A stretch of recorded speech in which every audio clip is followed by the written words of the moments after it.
hit, many organizations woke up to the importance of creating a safe environment where employees' mental health is supported.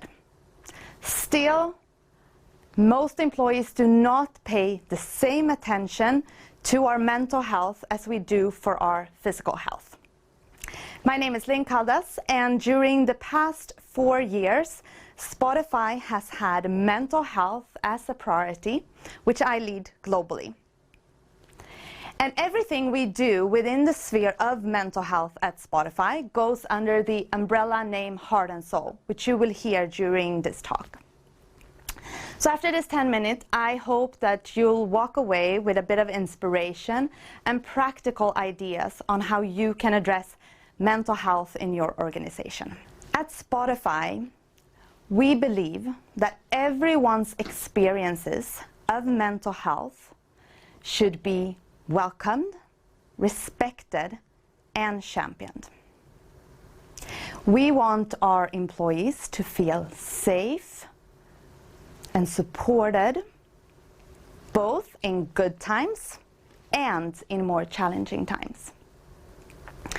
We believe that it's important to create that safe, stigma-free environment where people feel like they can come into the office not having to cover parts of who they are. We want employees to feel like they belong, no matter if they're okay or not okay. But to build this type of culture requires fundamental changes to our culture through education, awareness, understanding, and role modeling. So when we started our mental health initiative 4 years ago, back in 2018, from the beginning we believed that this needs to be a strategy, a belief, and a philosophy, not a program or a project that has an end date and that is built on top of the culture, but rather embedded into everything that we do. So we formed a strategy which is based on 3 areas, and until today this strategy is still the same. So the first part of our strategy is around building awareness and raising understanding and knowledge when it comes to mental health and mental illness. Because there is a really low understanding and knowledge level when it comes to mental health and mental illness. There's misunderstandings and presumptions on what is mental health and what is mental illness and what is it not. The second part of our strategy is around enabling self-care and professional support so that we all can find our unique way of taking care of ourselves. Because self-care is not a one-size-fits-all. It's unique to every one of us, depending on how we identify, the experiences that we hold, and where we live in the world. And we also want to ensure that we have a robust professional support in place that is easy to access when your self-care is just not enough. The last part of our strategy is around normalizing the conversation about mental health and mental health issues at work to reduce stigma. Because you can have all the amazing programs and self-care and professional support in place, but if you don't have a culture without stigma, without shame and fear, no one is going to use that support. Therefore, it is crucial that we open up the conversation and normalize the conversation around mental health. So this is our strategy. All aspects of our strategy is equally important. They need to coexist and one contribute to another. And so everything that we do within Heart and Soul connects back to our strategy. So that's our strategy. And in this next part of this talk, I want to talk about 4 things that we've identified has been really crucial for us to drive culture change and be successful in the area of mental health. First of all, having your leadership buy-in. having their commitment, but not only commitment. The commitment needs to show up through actions. So every year we acknowledge and amplify our message around mental health during World Mental Health Day. And leading up to this day, we work with our senior leaders that shares their personal experiences and perspectives when it comes to mental health. And by them setting the tone, role modeling, speaking about their experiences, they help in reducing stigma and being role models, and others will follow. And the image you see here is actually from one of the videos we created with our leadership team, also called the D team, a couple of years ago. This was the first time that they were being very vocal about mental health and their own unique experiences. The second part that has been so key for us is our Heart and Soul Ambassador team. So from the beginning, I believe that if we want to drive real culture change, we need to work with our people, with the business. This cannot just be an initiative coming from HR and my team, the Diversity, Inclusion and Belonging team, but it has to come from the people out in the business. So therefore we formed a global ambassador team. This is a group of people that are passionate about mental health.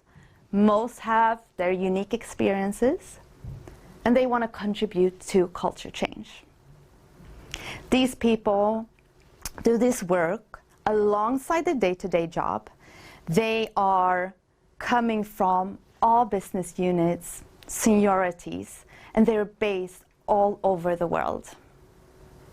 And they have the autonomy to drive initiatives according to our strategy that is relevant for their business units or for their location. Because we know that mental health and the way we speak about mental health varies a lot depending on where you are in the world due to stigma. And so they are crucial in understanding those local nuances and what makes sense and what is relevant to bring to where they are. So they play such a crucial role in driving success. When we started back in 2018, this group was 15 employees, and we've been intentionally growing the team during the years. And we now have a team of 50 employees that are part of the ambassador team. And we're continuously now actually growing it further to 60 ambassadors. And to give a couple of concrete examples what this team is doing, they are all trained mental health first aiders, which means that they act as a complement to HR and to our managers and can provide one-on-one support to our employees if you do not feel like you want to go to HR or your manager. Another example, to make it very concrete, is that we had a couple of ambassadors in one of our business units who saw the need to further educate our managers on mental health. So they worked together with our mental health partners and drove a training program specifically for the managers in their business unit. Our ambassadors across the globe are well known, so they are also invited to speak at their department all hands, speaking about heart and soul, making sure that everyone knows about all the different resources that we have in place and what initiatives are coming up. A last example I want to give is this year, back in March this year, we addressed eating disorders for the very first time, thanks to one of our ambassadors who has a passion and want to make a change when it comes to eating disorder because of their own personal experiences. But in the end of the day, this ambassador team, it's not about all the initiatives that they drive, it's about how they show up at work every day. And this is a beautiful quote from one of our ambassadors that I wanted to show you, that I think says a lot about their passion and how they believe in this work. So they said, For me, heart and soul isn't about attendance or engagement.